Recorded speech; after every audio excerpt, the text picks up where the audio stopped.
Just want to do a video. I've been slacking on keeping up with the build on the Boosted 350, but she's back up running. We're just draining the brake-in oil now.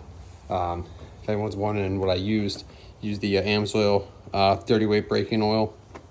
It's red, kind of cool. So that's coming out, and we're going to go to the Old Faithful AMSOIL full synthetic. Got my hard to come by FL 2087 filter. Even the performance engine builders recommend sticking with the OEM filter. Now I know there's some alternatives like the AMSOIL and the Fram, and I actually have some of those, but they lack the structural integrity of the FL 2087 with this metal screen. Now, if I had to use one of the other two, or I'm sorry, if I had to use another filter, it would be one of those two, either the Fram or the AMSOIL, and I'll show you this in a second.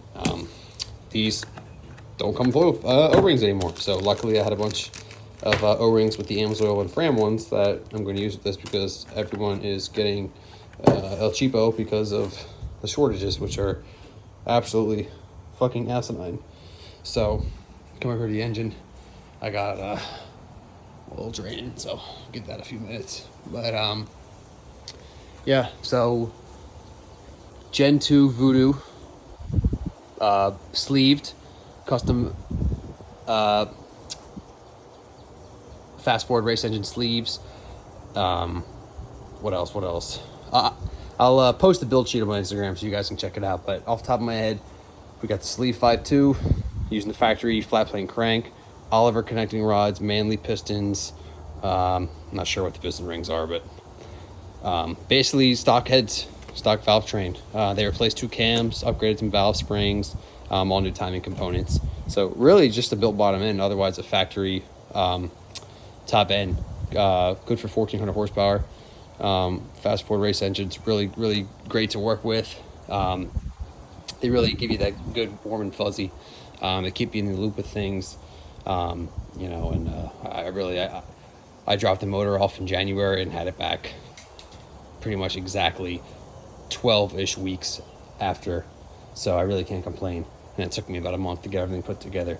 So that's some of you know, I did basically this entire engine replacement here in my garage with, you know, jack stands and an engine hoist the old-fashioned way. Nick Curtin, owner of Florida Auto Surgeons, shout out to him.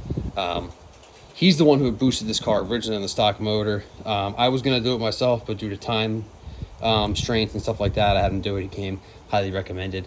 But obviously when the motor broke, I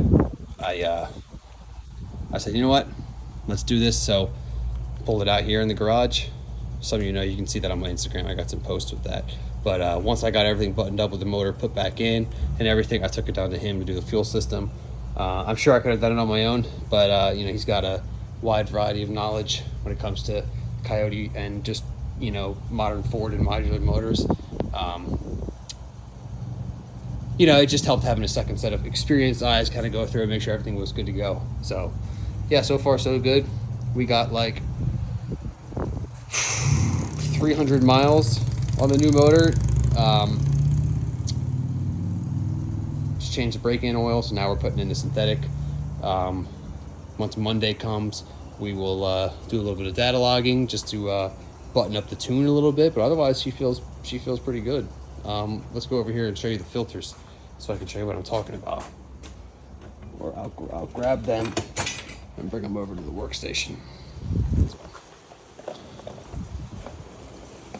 Nice to be able to free up some space in the garage now. Got to make this like a nice man cave. So that's the K&N one. So there's 4 that I would probably use.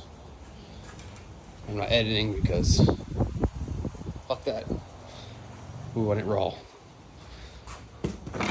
Who doesn't like it raw, right? So peep the Billet Works shift knob. Kind of matches. MGW, I've already had that. Got these little things from Etsy. And we have ID 1050, I'm sorry, 1050s, ID 1300s. 4 Innovations, dual return style. So, okay. I can't remember if I did a video on this already or not. Fram. Part number FS11955. We got K&N. What the fuck is this? HP7037. Amsoil EA15K43. And then the OG FL2087.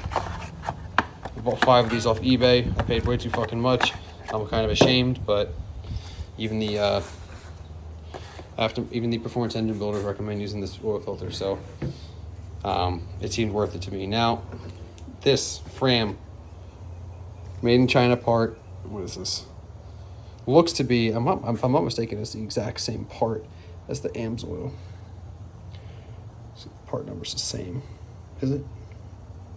No, but I mean, if you look at this thing, it is exactly the same thing. I don't know what it is, why they shake. Well, this one isn't, but usually the Amsoil one does, and this one doesn't. Honestly, these two are probably fine, even though those have the metal screen on the inside. I'm sure it probably would hold up, but it just gives me the warm and fuzzies to use these, and I'm going to continue to use these. If I'm ever in a jam and I can't get this, then I would use either of these 3. Probably K&M would probably be my last resort. Are a lot of owners with these cars being being paranoid about, oh, the filter's gonna collapse? Maybe, but I mean, they obviously switched from the 2062 to the 2087 for a reason, because if you know with the 2062, it doesn't have these strong caps on the end. So maybe that's just what makes these a lot better. So maybe it doesn't matter about the metal screen. I don't know. But yeah, if you have a 350 or 500, you're feeling this pain too with these oil filters and fucking O-rings too. So yeah, we're getting the oil out. Trying to think of what else. Car feels great.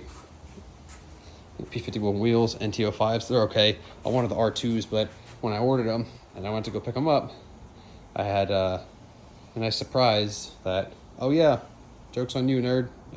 They weren't in stock, so I got these instead. They seem to hold up pretty good. So anyway, we'll give you guys a little update. Yeah, looking to have a lot of fun with this car and make some content for you. There's not really many. I mean, there's boosted 350s you see on Instagram and stuff, and a lot of people posted pictures for clout and all that. But as far as really digging deep, getting balls deep into this car, as far as, like at home build kind of thing, I mean, there's really nobody. I'm sure there's people out there, but they don't post. And I probably should have made a lot more content with filming this build, but you know what? It is what it is. Better late than never. So, hope you guys enjoy it. If there's certain things you want to see or questions you have about the build, or you run into any issues with, doing something like this yourself, feel free to, post a comment, whatever. So, talk to you soon.